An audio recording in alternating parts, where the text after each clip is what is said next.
السلام علیکم ورحمۃ اللہ وبرکاتہ۔ آئیں مل کر درود و سلام پڑھتے ہیں۔ اللهم صل على محمد وعلى آل محمد كما صليت على إبراهيم وعلى آل إبراهيم إنك حميد مجيد. اللهم بارك على محمد وعلى آل محمد كما باركت على إبراهيم وعلى آل إبراهيم إنك حميد مجيد. جزا الله أن محمدا ما هو آله. اللهم صل على محمد كما تحب وترضى.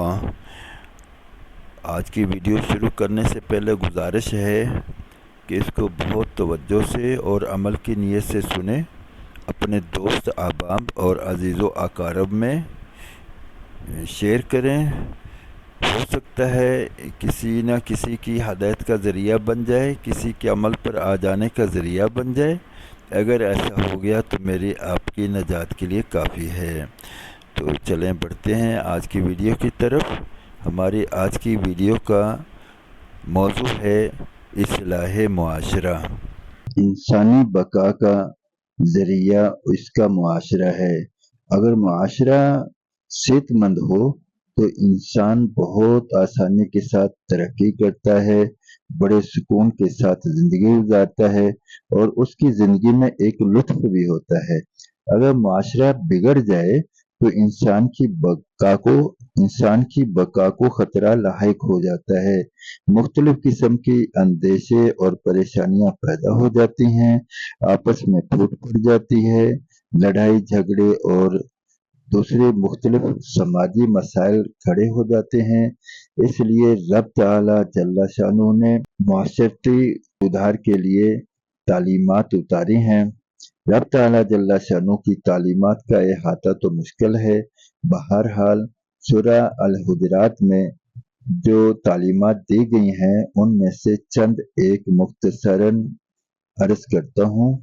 نمبر 1، فتبینوا، یعنی خبر کی خوب تحقیق کر لیا کرو اس سے پہلے کہ اس کو پھیلاؤ، شیئر کرو یا کسی کو فارورڈ کرو۔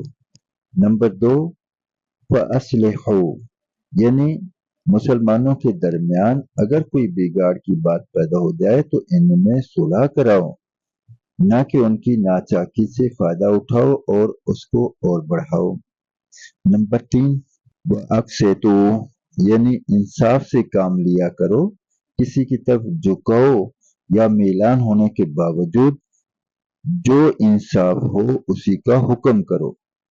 نمبر 4، لا یسخر، یعنی ایک دوسرے کا مذاق نہ اڑایا کرو، کیونکہ مذاق اڑانا ہی اختلاف کا ذریعہ اور باعث بنتا ہے۔ نمبر 5، ولا تلمزوا، یعنی ایک دوسرے کو تانے نہ دیا کرو۔ جب تانا بازی ہوتی ہے تو بگاڑ یہاں سے شروع ہو جاتا ہے۔ نمبر 6، ولا تنابزوا بالالقاب، یعنی ایک دوسرے کو برے القاب سے نہ پکارا کرو، بلکہ حکم تو یہ ہے کہ ایک دوسرے کو اچھے نام سے بلایا کرو۔ نمبر 7، لا یغتب، یعنی ایک دوسرے کی غیبت نہ کیا کرو، غیبت سے ہی دلوں میں بگاڑ پیدا ہوتا ہے، ایک دوسرے کے لیے نفرت پیدا ہوتی ہے۔ نمبر 8، ولا تجسسوا، یعنی ایک دوسرے کی ٹو میں نہ لگے رہو، ایسا نہ ہو کہ ایک دوسرے کی برائیاں ڈھونڈتے خود ہی برائی میں مبتلا ہو جاؤ۔ ایک فیصلہ کن بات فرمائی، اجتنبوا کثیرا من الظن، یعنی ایک دوسرے کے خلاف بدگمانی نہ کرو کہ اکثر بدگمانیاں گناہ ہوتی ہیں۔ اب اندازہ لگائیں کہ معاشرتی سدھار کے لیے، معاشرے کو سدھارنے کے لیے رب تعالیٰ جل شانہ نے کیسی پیاری تعلیمات عطا فرمائی ہیں کہ ہم اگر اس پر عمل کریں، دوسروں کو اس پر عمل کرنے کے لیے آمادہ کریں تو ہمارا معاشرہ واقعی جنتی معاشرہ بن جائے گا۔ ہر کوئی امن میں ہوگا، خوشی میں ہوگا، کوئی پریشانی لاحق نہیں ہوگی، نہ کوئی کسی کے خلاف بدگمانی ہوگی، نہ کسی کے خلاف کوئی برے خیالات ہوں گے، نہ پوری خواہشیں پیدا ہوں گی۔